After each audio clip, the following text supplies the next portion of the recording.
Brothers Coffee, Heine, Heine Brothers Coffee, Heine. At work, at home, or on the road, you deserve great coffee. A Heine Brothers coffee subscription plan gives you top quality organic and fair trade coffee delivered right to your door or office automatically. You select the frequency, the quantity, and the variety of coffee, and Heine Brothers will take care of the rest, shipping included. Also makes a great gift, so order online at heinebroscoffee.com. That's HEINEBROSCOFFEE.com/subscription and use the offer code THEPAST for $5 off any gift subscription.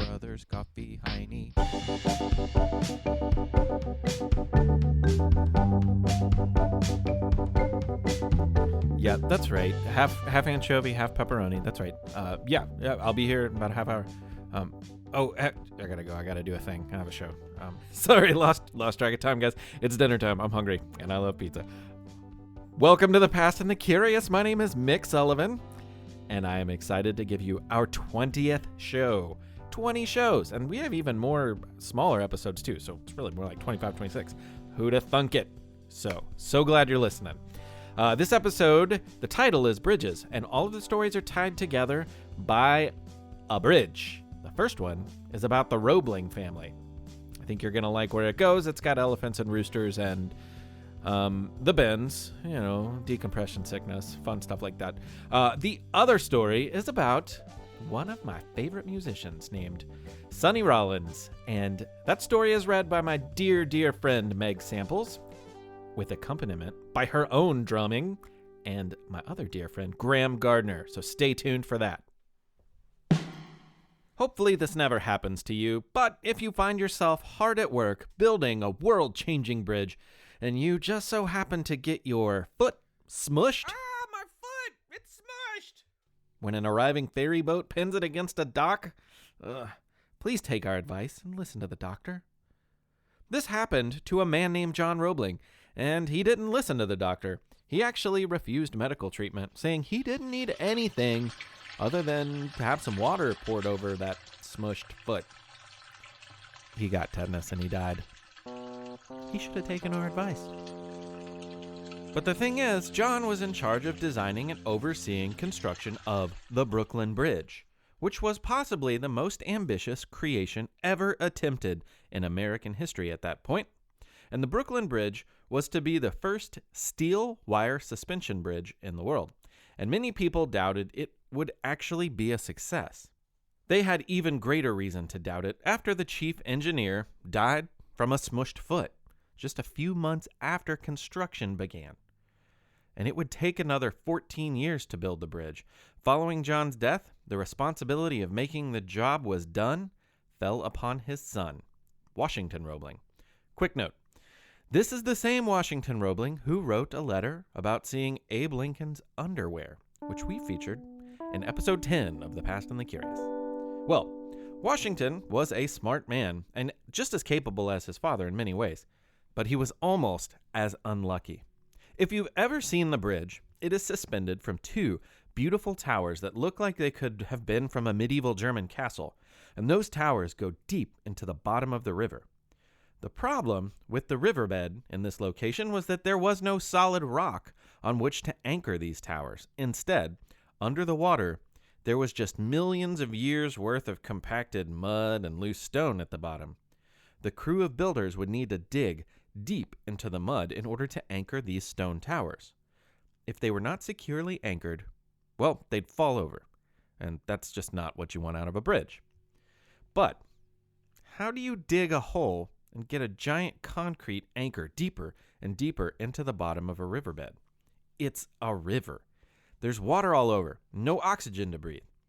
Well, the solution is to build something called a caisson. Have you ever taken a bowl or a cup and pushed it underwater, upside down? What happens? The air inside the cup has nowhere to go, and that prevents it from filling up with water, right? It stays dry inside. Now, imagine a giant wood, steel, and concrete bowl pushed upside down into a river until it has settled at the bottom. Now, imagine that there's a long tube from the surface to that bowl with a ladder inside. This is how workers would get down into the caisson, a giant concrete bowl at the bottom of the river. Once they were there, it was their job to dig out mud and send it through machines back out to the top. As they did this every single day, mud scoop by mud scoop, the caisson would slowly burrow further and further down into the riverbed. Days and hours of hard labor were measured in inches. It took months to go deep enough to make the anchor secure enough to build the tower upon it. I bet there's one question lingering on your mind. What about air? How did the workers breathe? Well, the deeper you go underwater, the greater the pressure is. Water is heavy, and it wants to squeeze all the air out and up to the surface. So to combat this, the caissons were built to be really strong, and they were pressurized with oxygen pumped from the surface. It was uncomfortable, temperatures were extreme, and it was dark and damp. Not really a great work environment. But one of the biggest problems was a thing called the bends. Deep-sea divers have dealt with this too. Basically, if very quickly you go from a place deep, where the pressure is extreme, to the surface, where the pressure is more normal, your body can't adjust quickly enough, and some weird things happen. It's called the bends, caisson disease, or decompression sickness, and we won't go into what happens, and it's not going to happen at the swimming pool. We're talking about really deep. But it is very, very painful. And in the case of Washington Roebling, the effects can be permanent. While investigating a problem in one of the two caissons, Washington came up fast and was struck by a particularly bad case of the bends. He almost didn't live. Instead, he suffered bouts of pain, partial deafness, partial blindness, and a condition so weak that he could barely get out of bed. Sometimes he couldn't at all. This was the 1880s, and leadership opportunities were not typically offered to women. This doesn't mean that a woman wasn't capable of managing and directing the creation of an incredible work of engineering like the Brooklyn Bridge. It's just that she probably would have never been given the opportunity for the training, and never would have been given the chance to do the job beyond that. But every so often, a situation could occur that would put a woman in the unofficial position of proving her abilities. It was well known to anyone who knew her that Washington's wife, Emily Warren Roebling, could do just about anything. And with her husband confined to bed, their family's reputation at risk, and all of the blood, sweat, and tears they had given, Emily threw all of her abilities into the Brooklyn Bridge. It was touch and go at first. The powers behind paying for the bridge wanted to remove Washington from the position. He was confined to bed, on the edge of death, many believed. But Emily was able to garner support from many, convincing them that John could watch from a window nearby and that the plans were firmly and picture-perfectly sorted out in his head. She would be able to work with him, deliver orders, and report happenings to him and act as his assistant. And for a while, that's exactly how it went. But the project took years, and when a smart person does something every day for a long time, they're going to get really good at it. Before long, Emily was meeting with the many engineers, making face-to-face decisions, problem-solving, and acting as project manager. For a while, she had to keep up appearances that she was taking orders from her bedridden husband as he watched from the window. But before long, she was accepted as an equal in the circle of engineers working on the structure. With him struggling and bedridden with pain and temporary blindness as a result of the bends, many suspected she was actually the acting field engineer, doing the job fully, and many believed her more than capable enough to do so. Finally, on May 24th, 1883, the Brooklyn Bridge was to be officially opened. Many people doubted its strength and were scared of a suspension bridge of its length. Showman P.T. Barnum volunteered to prove its safety by promenading 21 of his elephants across the span. He was kindly thanks but no thanks, though 1 year later, he led his pachyderms across anyway. It was to be another animal that would make the first trek across the bridge. For good luck, a rooster was carried in the arms of none other than Emily Roebling, the first person to officially cross the Brooklyn Bridge. And when she did, she tucked that rooster under her arm and reached out to shake hands with another early crosser, President Chester A. Arthur. It would not have been possible without her, and thousands watched from both shores and from boats below. She was the guest of the day, and her husband, Washington, was unable to even leave their home. Throughout the day, it is estimated that 250,000 people crossed the spectacular bridge. At the dedication ceremony, she was honored in these words of Abram Hewitt. The name Emily Warren Roebling will be inseparably associated with all that is admirable in human nature and all that is wonderful in the constructive world of art. He called the bridge An everlasting monument to the self-sacrificing devotion of a woman and her capacity for that higher education from which she has been too long disbarred. After the bridge, Emily didn't slow down, becoming one of the first women to graduate from law school at New York University. And she wrote regularly on the equality of men and women. Recalling her time on the bridge in a letter to her son in 1898, she said the following. I have more brains, common sense, and know-how generally than have any two engineers, civil or uncivil. And but for me, the Brooklyn Bridge would never have had the name Roebling in any way connected with it.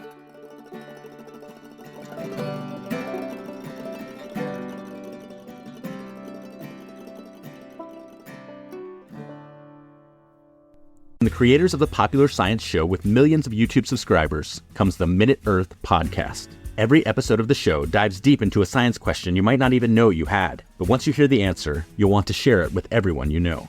Why do rivers curve? Why did the T-Rex have such tiny arms? And why do so many more kids need glasses now than they used to? Spoiler alert, it isn't screen time. Our team of scientists digs into the research and breaks it down into a short, entertaining explanation, jam-packed with science facts and terrible puns. Subscribe to Minute Earth wherever you like to listen. Do you find it hard to sleep at night? Then the Sleep Cove podcast can help you. Hi, I'm Christopher Fitton, the voice and clinical hypnotherapist behind Sleep Cove. Sleep Cove features sleep hypnosis, meditations, and bedtime stories, all designed to help those of you who struggle at night to achieve a restful and peaceful night's sleep. Search for Sleep Cove on Apple Podcasts or Spotify and see why Sleep Cove helps millions of people sleep deeply all night long. I wonder where my pizza is. It's quiz time. It's quiz time. It's quiz time. Time. Oh, It's welcome to quiz quiz time. time. It's bridge It's quizzes, quiz so we're time. just going to bungee jump right into it. Quiz Question number 1. Where on Earth is the oldest bridge that is still usable?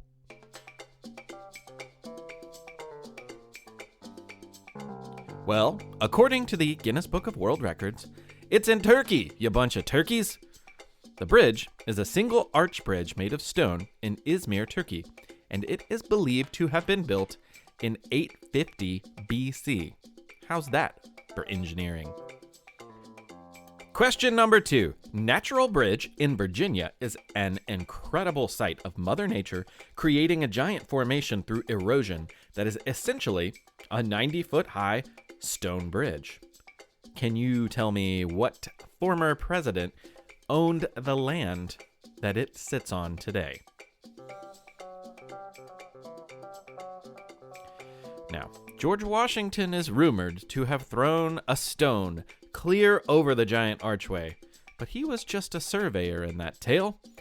Thomas Jefferson bought the land in 1774, and he built a 2-room cabin nearby, which welcomed some pretty famous visitors.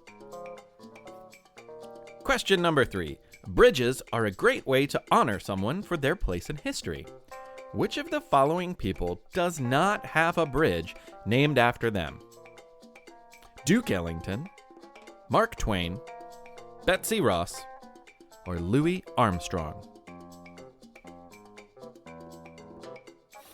The Duke Ellington Bridge is in his home of Washington, D.C., and the Mark Twain Bridge, actually bridges, are in Hannibal, Missouri. The Betsy Ross Bridge is in her home of Philadelphia, Pennsylvania. Louis Armstrong does not have a bridge named in his honor. The man from our next story, also a jazz musician, does not have a bridge named after him either. But there is a movement to rename New York's Williamsburg Bridge in his honor. Listen to find out why. And for the record, we support changing the name in honor of that man.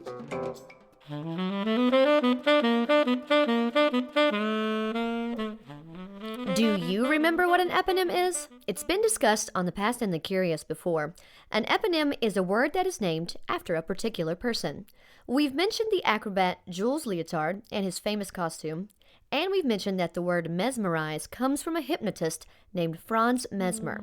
There are hundreds of others. The dahlia flower is named after botanist Anders Dahl, and the word boycott comes from the actions of a man named Charles, you guessed it, boycott. It may come as a surprise to learn that the word saxophone is an eponym too. When Adolphe Sax filed the patent for his winding, wormy woodwind in 1846, he probably had no idea what people would be doing with it a century later. The first classical composer to really welcome the instrument was the French Romantic composer Hector Berlioz. But for the most part, the saxophone was used for military music, mostly because they are loud, and that's the way Adolphe Sax made them. But in the next century, the saxophone, which was never fully adopted into classical music, became one of the primary instruments of an American music movement, led by African Americans, sprouting from New Orleans and heading into Memphis, Chicago, and New York. It's no wonder Sonny Rollins was drawn to music.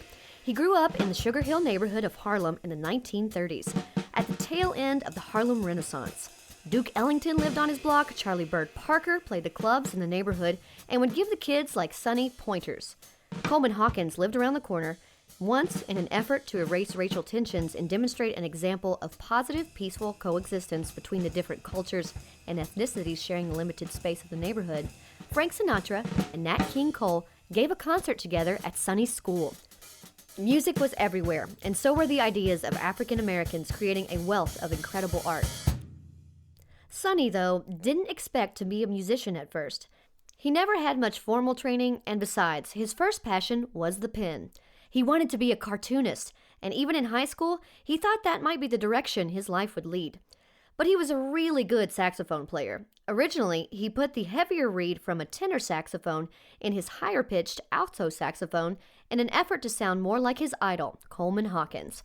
But soon he found a tenor and would sit in his room with a record player, moving the needle back and forth and listening over and over to the phrases and melodies his heroes played, painstakingly working to learn how to play them himself. No one sounds good when they are learning, and Sonny's near-constant sound must have just seemed like noise, as it was surely heard by the other people in the densely packed neighborhood, not to mention by his own family. Still, minutes of practice became hours, hours became days, and days eventually became years, with a saxophone in his hands. Amazingly, just a few years later, as a man in his 20s, Sonny Rollins found his name alongside some of the biggest and brightest stars in jazz. But it wasn't exactly how Sonny expected. Despite getting calls to play with some of the best, he didn't feel great with his abilities. He was always honest with himself, and he knew he needed to learn and develop, but he wasn't honest enough to ask for help. He had to play it cool. It was difficult because I had to keep a posture of being good enough to be there, so I didn't want to kind of say, well, man, how do you do that, you know? So I tried to learn without asking, so to speak. Fake it till you make it, people say nowadays. For a few years, Sonny was a huge deal, and in the late 1950s, jazz was big. It was, and is, one of America's most unique art forms, one that blends African and Caribbean rhythms and the call and response from songs of the former enslaved of America, with popular songs by mostly Jewish Tin Pan Alley songwriters and the harmony of the world's most intelligent classical composers. And what is more, it was largely improvised. It was made up, on the spot. In performance, a song would be played through once, and then musicians would interact and improvise, creating something new and spontaneous over the framework, right on the spot. People flocked to the clubs in New York, Chicago, and Los Angeles to hear people like Sonny, alongside his contemporaries, and oftentimes bandmates like Miles Davis, Thelonious Monk, Dizzy Gillespie, and others. The jazz writers and magazine polls started to zero in on Sonny. Was he the best young sax player on the scene? By 1959, many said yes. That's not what Sonny felt. Every place I went, it was Sonny Rollins, he's the cat to see, which was good, but I didn't really have the feeling within myself that I was really able to put out what they expected from me. And I felt like this was because I didn't really have all of my stuff together. And this was beginning to take me out. I was really upset about it, you know? He struggled with it for a while and then confronted himself. He could keep living an unhealthy life where people told him he was great, even though he knew he wasn't doing all he could do, or he could begin to actually be great in his own eyes. He chose the latter, left it all on the table.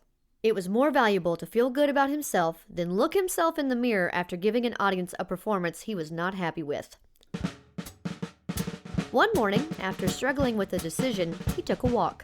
In his hands, he had his saxophone and probably a little something to eat. His feet carried him to the Williamsburg Bridge over the East River in New York. A breeze blew, boats chugged below, cars zoomed by, and the occasional passerby walked across. But for the most part, he was in solitude. Sonny pulled out his horn and started to blow. He stayed all day, and he came back the next day, and the day after that. It didn't matter what time it was, morning, night. It didn't matter what the temperature was, hot, cold. It didn't matter how he felt. He went to the bridge and he blew his horn. Alone above the river, free from the eyes and expectations of an audience, and with hours of time to challenge himself, Sonny bothered not with playing the things he had already mastered. What's the point of that? Instead, he practiced the things that were difficult, the things that he heard in his head but could not technically master, and he learned to play big and loud. Playing to the sky and the clouds and above the noise of New York was a beautiful thing in his eyes. For 2 years, this was his life. He was not on the scene, he was on the bridge. Besides a new command of his instrument, Sonny took a new command of his body, using this time to quit smoking, start practicing yoga and lifting weights, and commit to a healthy diet. In 1961, when he decided his time on the bridge was over, the press said he had come back out of retirement, but Sonny never thought he retired. He was getting himself together. Healthy, centered, and satisfied with his music, he once again became one of the most celebrated saxophonists in the country. Most importantly, he was happy. For the next 40 years, Sonny pushed the boundaries of his music and inspired generations of musicians. His playing always being intelligent, melodic, powerful, and often filled with humor and joy. Though he slowed down at the age of 87, he still lives by the principles he dedicated himself to on that bridge in 1959. Take note, he's the first person to be featured on The Past and the Curious who is still alive. But since he is such a part of music history, and because April is Jazz Appreciation Month, and because we're enormous fans who want to share his story, we couldn't help ourselves.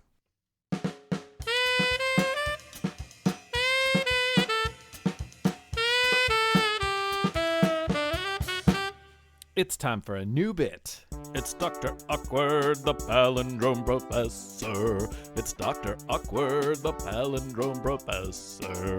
It's Dr. Awkward. It's Dr. Awkward, Palindrome.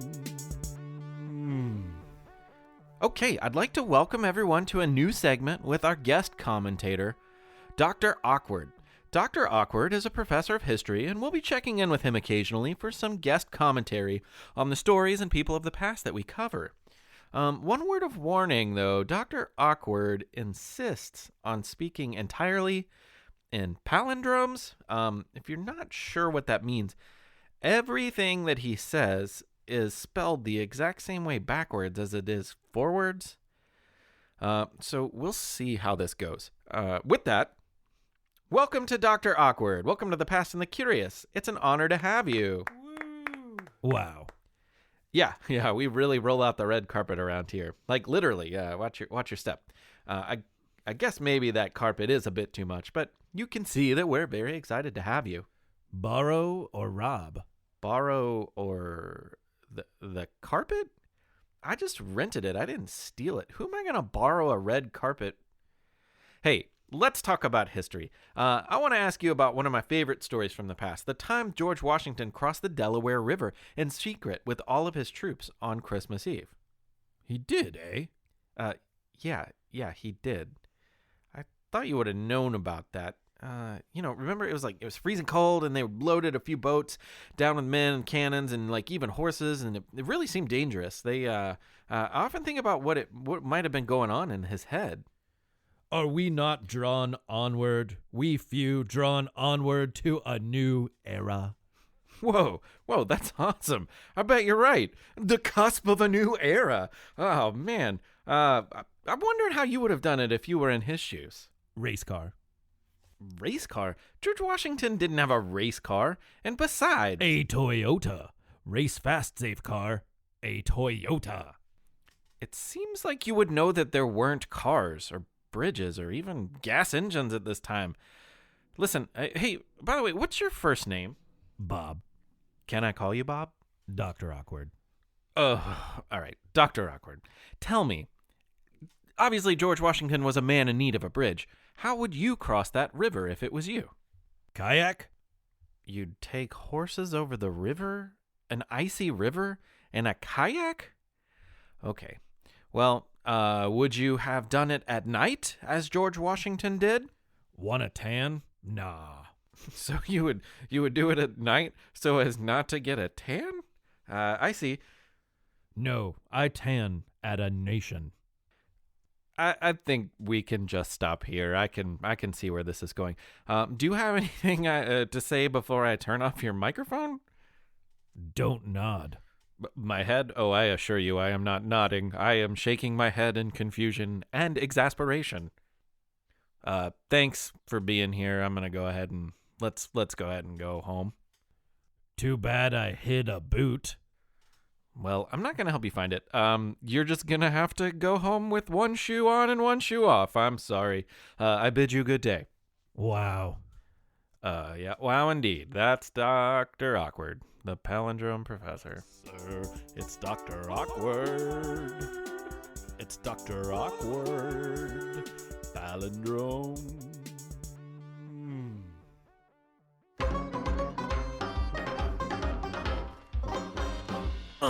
There you have it, episode 20. Now, before we put it in the books, before we call it donezo, we gotta say some thank yous. I have a shout out, a Patreon sponsor, our friends from the website thekidshouldseethis.com, which is an awesome website. You gotta check it out. What they've done is taken and collected all the best YouTube videos that are perfect for kids. They aren't necessarily made for kids. A lot of them are, but other ones are just really great educational things. You can learn about how music works. You can learn about how ballet dancers work, all of that sort of stuff.